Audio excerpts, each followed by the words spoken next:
രാവിലെയല്ല, ഇന്നലെ വൈകിട്ട് എത്തി. എന്താ ചെയ്യാ? ഞാൻ ബാഗും തൂക്കി വരുന്നതൊന്ന് കാണിച്ചു കൊടുക്കണേ. ചേച്ചി ചിരിക്കില്ല. അപ്പം ഇപ്പൊ പോലീസ് ഓടിക്കുമായിരുന്നു ചേച്ചിനെ. ആ പറ.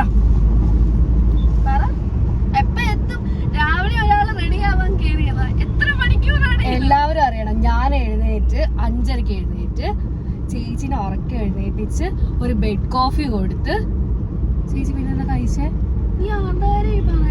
എന്നിട്ട് ഞാൻ 7:30 ആകുമ്പോ റെഡിയായി. ഞാൻ കാറ് ക്ലീൻ ചെയ്ത് കൊടുത്ത് ചേച്ചി പറ ചേച്ചി, ഇതിൽ എന്തെങ്കിലും മിസ്റ്റേക്സ് ഉണ്ട്? നീ സ്വപ്നമെല്ലാം കണ്ടതാണോ? സ്വപ്നമല്ല, ഞാൻ 5:30 എഴുന്നേറ്റ്. എന്റെ ആത്മാർത്ഥത എല്ലാരും അറിയണം. ജോഷ്ന ചേച്ചി പ്രത്യേകിച്ച്.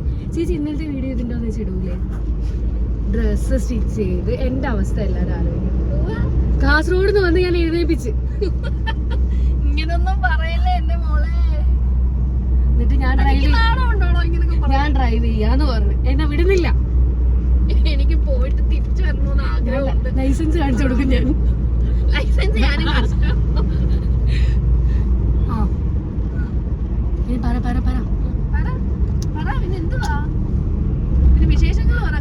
ചേച്ചിക്ക് ആകെ പറയാനുണ്ടാവുക ലേറ്റായി.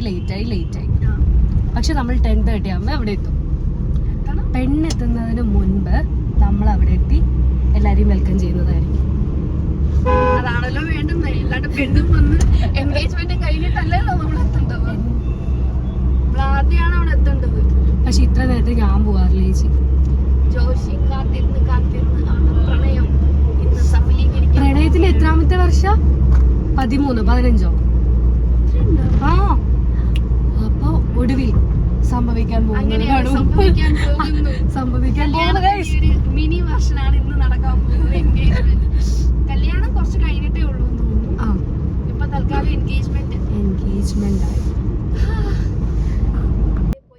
ഞാനും ഹണിയും കൂടെ ഇന്നലെ രാത്രി ഇരുന്ന് എന്തൊക്കെയോ വീഡിയോസ് എടുക്കണം, ഇതിൻ്റെ നമുക്ക് ഗെറ്റ് റെഡി വിത്ത് മീ അവിടെ മുതൽ തുടങ്ങണം എന്നൊക്കെ പറഞ്ഞിരുന്ന നമ്മൾ ആക്ച്വലി അത് എടുക്കാൻ വിട്ടുപോയതല്ല, കുറച്ച് ഹരിബറിയായിപ്പോയി മോർണിംഗ് ആയപ്പോഴത്തേക്കിന്.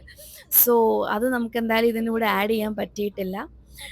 അതുകൊണ്ട് നമ്മൾ ഇവിടം മുതലാണ് ഈ വീഡിയോ സ്റ്റാർട്ട് ചെയ്യുന്നത് കേട്ടോ.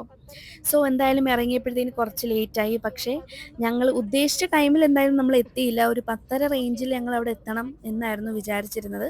പക്ഷേ നമ്മൾ എത്തിയപ്പം ഒരു 10:50 ടൈമൊക്കെ ആയി. പക്ഷേ കുഴപ്പമില്ല, ചെന്നപ്പോഴത്തേന് ജോഷി അവിടെ എത്തുന്നേ ഉണ്ടായിരുന്നുള്ളൂ. നല്ല അടിപൊളിയായിരുന്നു കേട്ടോ ജോഷിയെ കാണാൻ. ഇങ്ങനെ ചോദിക്കണം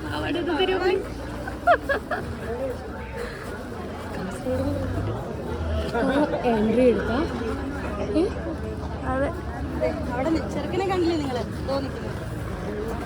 ചെക്കനെ ആരോട്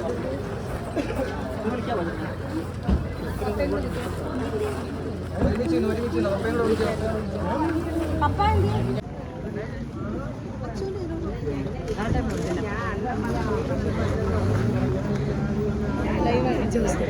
ജോഷിന അവസാനം നമ്മളെത്തി.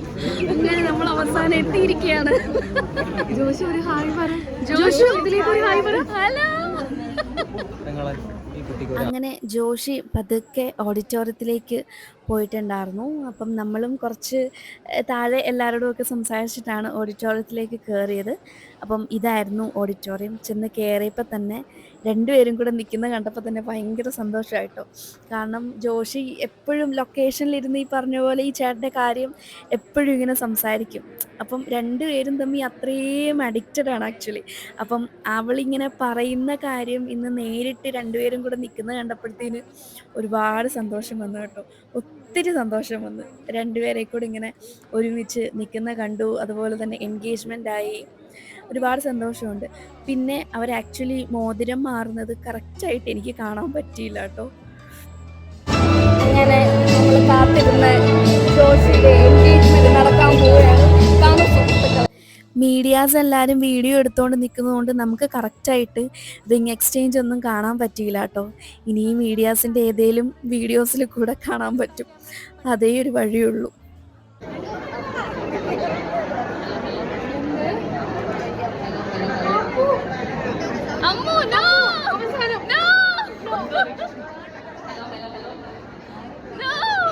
വേദിയിലിരിക്കുന്ന വേദിയിലിരിക്കുന്ന വിശിഷ്ടാതികളായ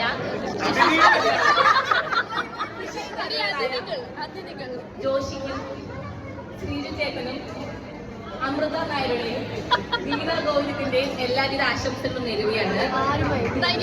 എല്ലാവരും കൈയടിക്കുന്നതാണ്. ഒരുപാട് സന്തോഷം. ഈ ഒരു എൻഗേജ്മെന്റ് വളരെ സ്പെഷ്യലാണ്. കാരണം ഇവിടെ പലരും പ്രേമിച്ച് കെട്ടിയിട്ടുണ്ടാവും. പക്ഷെ ഈ ഒരു വിവാഹം എന്ന് പറഞ്ഞാൽ 1, 2, 4, 5 വർഷത്തെ അല്ല. മോനെടുക്കുന്നവർ പറയില്ലേ, 14 വർഷത്തെ നീണ്ട പ്രണയത്തിനൊടുവിലാണ് ശ്രീജു 13ആണോ? ഓക്കെ, 13 വർഷത്തെ നീണ്ട പ്രണയത്തിനൊടുവിലാണ് ശ്രീജു ചേട്ടനും ജോഷി ചെറുകനും ഒന്നാകാൻ തീരുമാനിച്ചത്. അതിന് ഏറ്റവും കൂടുതൽ നന്ദി പറയുന്ന ഒരേ ഒരു വ്യക്തിയോടാണ്. മമ്മി ഇങ്ങനെയെല്ലാം പറഞ്ഞുകൊടുക്കട്ടെ. നമ്മൾ കാര്യമായിട്ട് സംസാരിക്കാണ്.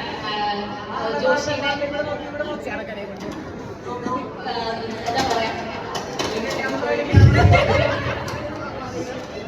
നമ്മള് കഴിഞ്ഞ ഒരു 1-1.5 മാസത്തിന് മുമ്പ് ലൊക്കേഷനിൽ നിന്ന് നിങ്ങൾ ഏറ്റവും കൂടുതൽ സംസാരിക്കുന്ന ഒരാളോട് വിളിക്കുന്നത് ബെന്നി സെബാസ്റ്റ്യനെ, പിന്നെ വന്ന ഹസ്ബൻഡ് റൂബിൻ, വളരെ പ്രശസ്തരും അതേപോലെ തന്നെ ഡേറ്റ് എടുക്കാൻ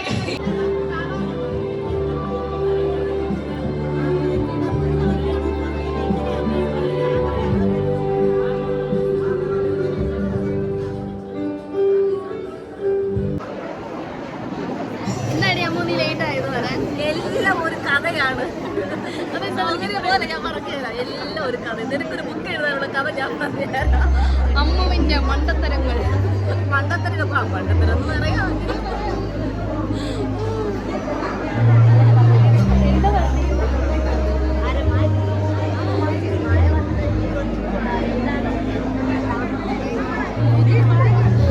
അയ്യോ ആന്റി, ഞാനോർത്ത് ഇതാരാ പുതിയ ഒരാളെ എന്തോന്നും കണ്ടില്ലല്ലോ. ആക്സിഡന്റ് ഉണ്ടാക്കരുത്.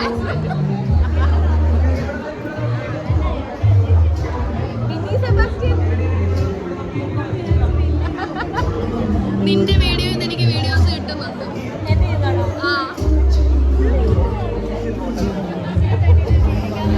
നമ്മുടെ ഗീതാഗോവിന്ദത്തിലെ ഓൾമോസ്റ്റ് എല്ലാ ആർട്ടിസ്റ്റുകളും ഉണ്ടായിരുന്നു കേട്ടോ.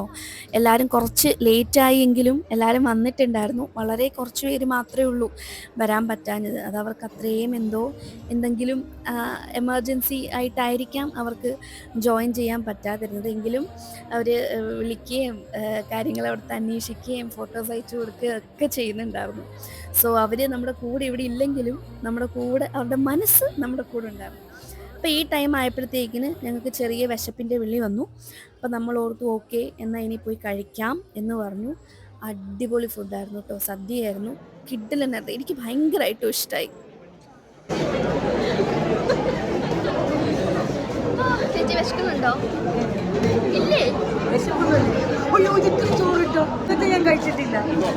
അല്ല ചോറ് കഴിക്കേ. ഞാൻ ഇത്ര ചോറ് കഴിക്കുന്നു.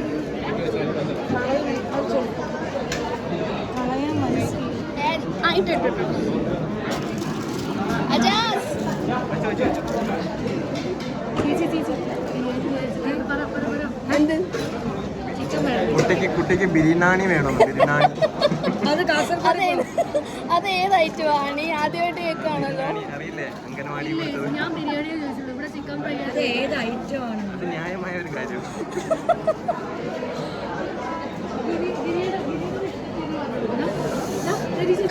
പറ. അതെ ഗിരി, ഗിരി ഇത് കഴിച്ചാൽ മതി. അങ്ങനെ നല്ല ടേസ്റ്റി സദ്യയൊക്കെ കഴിച്ചു. വയറൊക്കെ നിറഞ്ഞു. നമ്മളിത് കുറച്ച് റെസ്റ്റ് എടുക്കാൻ വേണ്ടിയിട്ട് എല്ലാവരും കൂടി ഇരിക്കുകയാണ്. ഇതാണ് ഞങ്ങളുടെ ഡയറക്ടർ ജിതേഷേട്ടൻ, സന്തോഷേട്ടൻ, ഗിരിധരേട്ടൻ, അബി, ഹണി, അങ്ങനെ ഗോപിക. അങ്ങനെ നമ്മളെല്ലാവരും കൂടെ അവിടെ കുറച്ച് വിശ്രമ വേളകൾ ആസ്വദിക്കുകയായിരുന്നു. എന്താ മോളെ? ഇനി വണ്ടിയിൽ കിടന്നോ? എന്തോ ഫുഡ് കഴിച്ചു. റിട്ടേൺ പോകുമ്പോൾ ഞാൻ കൊണ്ടുപോകും. കുറച്ച് സമയം കൂടി കൂടെ അവിടെ ഇരുന്നിട്ട് പതുക്കെ നമ്മൾ അവിടെ നിന്ന് ഇറങ്ങി വീട്ടിലെത്തിയപ്പോഴത്തേനും നല്ല കിട്ടില്ല മഴ. ഓ, ഇത്രയും ടയേർഡായിട്ട് ചെന്ന് വീട്ടിലെത്തിയപ്പോൾ ആ ഒരു മഴ തന്ന ആ സുഖമുണ്ടല്ലോ, അടിപൊളിയായിരുന്നു. മൂടി പുതച്ച് കിടന്നുറങ്ങി. അപ്പം ഇത്രയേ ഉള്ളൂ ഇന്നത്തെ വീഡിയോ. Thank you.